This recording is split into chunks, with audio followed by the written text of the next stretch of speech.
Pertumbuhan ekonomi digital mendorong munculnya berbagai model kerja baru, salah satunya melalui platform ride-hailing atau yang kerap disebut ojek online.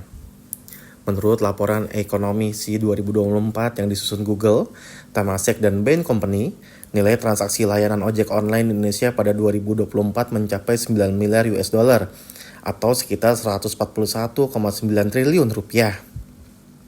Angka ini tumbuh 13% dibanding tahun sebelumnya.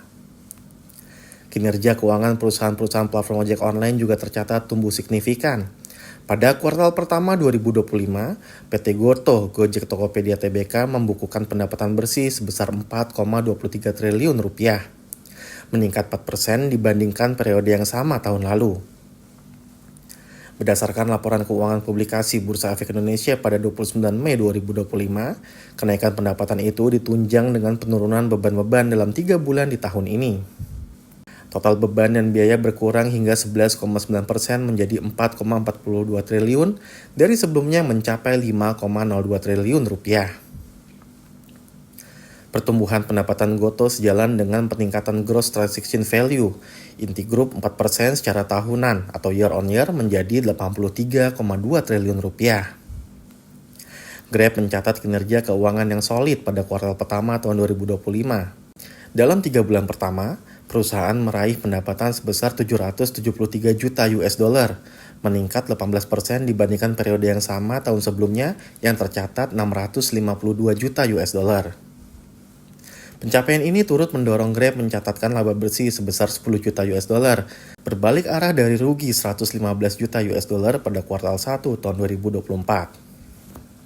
Namun, pertumbuhan pesat ini tidak selalu seiring dengan peningkatan kesejahteraan para pengemudinya. Ketua Umum Serikat Pekerja Angkutan Indonesia, Lili Pujiati, mengatakan bahwa di tengah meningkatnya nilai transaksi industri ride-hailing setiap tahun, kesejahteraan para pengemudi justru stagnan bahkan memburuk. Lili berpandangan, akar persoalannya adalah ketidakpatuhan perusahaan platform terhadap Undang-Undang Nomor 13 Tahun 2003 tentang Ketenagakerjaan.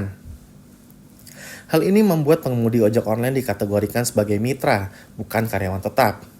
Hal ini menyebabkan pengemudi tidak memperoleh hak ketenagakerjaan dasar gaji tetap, cuti, jaminan kesehatan, dan pensiun. Kondisi ini mendorong ratusan pengemudi ojek online dari 10 serikat untuk melakukan unjuk rasa di kawasan Jakarta Pusat pada 20 Mei 2025. Selain menuntut penghapusan skema kemitraan dan menggantinya menjadi status karyawan, para pengemudi meminta penyesuaian tarif penumpang ojek online, membatasi potongan aplikasi atau biaya komisi maksimal 10% oleh aplikator.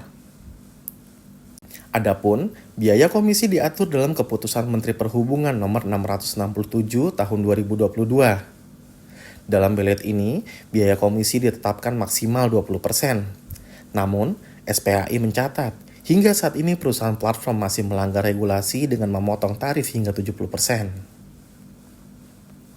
Lili mengatakan, pengemudi hanya mendapatkan upah sebesar Rp5.200 dari hasil mengantarkan makanan. Padahal, pelanggan membayar ke platform sebesar Rp18.000. Dugaan perusahaan platform memungut biaya komisi melebihi aturan juga diungkapkan oleh Komisi 5 Dewan Perwakilan Rakyat.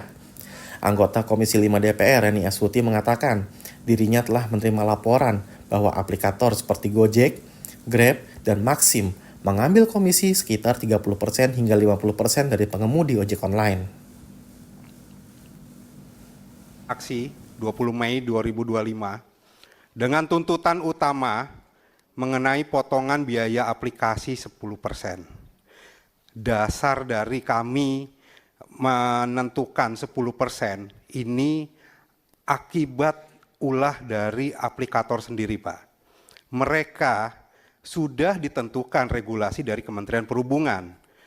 Untuk roda 2 ya, maksimal 20% di Kepmenhub KP 101.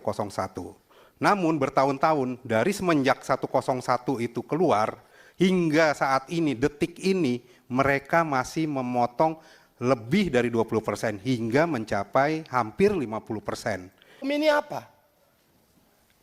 Dasar hukum 20% ada.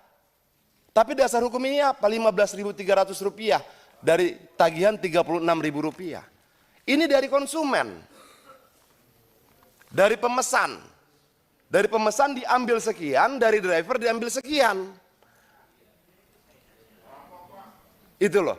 Jadi kalau kemudian begini pimpinannya, kalau kemudian misalnya dari driver dia dapat Rp10.000 per orderan, lalu dari konsumen dia dapat Rp10.000, kita kalikan dengan jumlah driver mereka dan jumlah merchant mereka 4,2, berarti mereka dapatkan paling tidak 92 miliar per hari. Pihak Gojek membantah adanya potongan komisi melebihi batas maksimal 20% bagi mitra pengemudi ojek online.